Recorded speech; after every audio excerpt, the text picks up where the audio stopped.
किसी ने क्या खूब कहा है, समय, सेहत, संबंध, इन तीनों पर अधिकतम खुदरा मूल्य नहीं लिखा होता, लेकिन जब हम इन्हें खो देते हैं तब इनके मूल्य का एहसास होता है। नमस्कार दोस्तों, मेरा नाम प्रेम प्रकाश पांडे है। आज अपने चैनल पर एक नई बेहतरीन मोटिवेशनल स्टोरी लेकर के आया हूं। आज की स्टोरी के जरिए हम जानेंगे कि मानव जीवन का मूल्य या कीमत क्या है। तो चलिए, चैनल को सब्सक्राइब नहीं किया है तो सब्सक्राइब कर लीजिए और सुनते हैं यह बेहतरीन स्टोरी।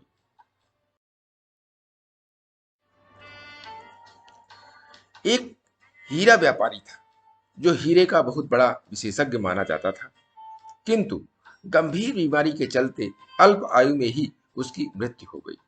अपने पीछे वह अपनी पत्नी और बेटा छोड़ गया। जब बेटा बड़ा हुआ तो उसकी मां ने कहा कि बेटा, मरने से पहले तुम्हारे पिताजी ये पत्थर छोड़ गए थे, तुम इसे लेकर बाजार जाओ और इसकी कीमत का पता लगाओ। ध्यान रहे कि तुम्हें केवल कीमत पता करनी है, इसे बेचना नहीं। युवक पत्थर लेकर निकला।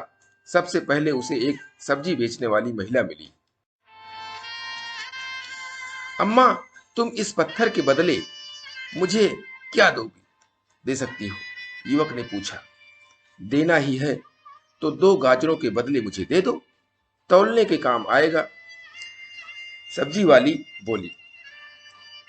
युवक आगे बढ़ गया। इस बार वो एक दुकानदार के पास गया और उससे पत्थर की कीमत जानना चाही।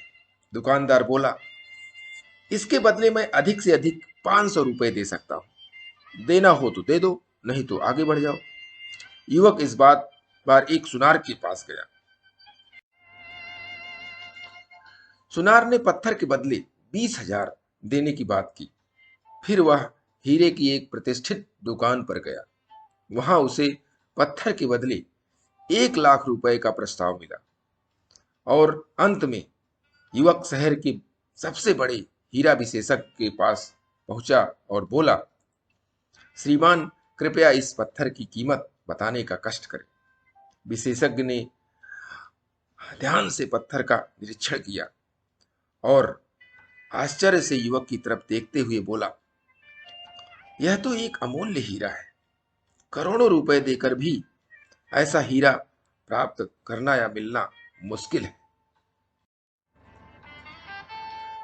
दोस्तों, यदि हम गहराई से सोचें तो ऐसा ही मूल्यवान हमारा मानव जीवन भी। यह अलग बात है कि हम में से बहुत से लोग इसकी कीमत नहीं जानते और सब्जी बेचने वाली महिला की तरह इसे मामूली समझ तुच्छ कामों में लगा देते हैं। आप भी अपनी कीमत पहचानिए। आपकी कीमत लगाने वाला या पहचानने वाला कोई विशेषज्ञ नहीं आएगा।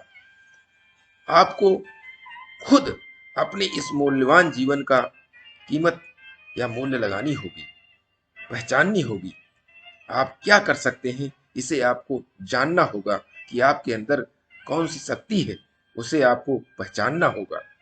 इसके लिए आपको प्रतिदिन सुबह 5:30 बजे एक नई कहानी, एक नई उमंग से दिन की शुरुआत करते रहें। तक के लिए छोटों से मिले प्यार और बड़ों से मिले आशीर्वाद और भगवान के सहारे के साथ यही कहूंगा कि काम तो सभी करते हैं, पर काम करो कुछ ऐसा कि उदाहरण बन जाए। ये छोटी सी स्टोरी आपको अच्छी लगी तो लाइक कीजिए, शेयर कीजिए अपने इष्ट मित्रों में भी और कमेंट्स कीजिए। और चैनल को अभी तक सब्सक्राइब नहीं किया है तो सब्सक्राइब कर लीजिए और नई नई बेहतरीन मोटिवेशनल स्टोरी पाने के लिए प्रेस बेल आइकन।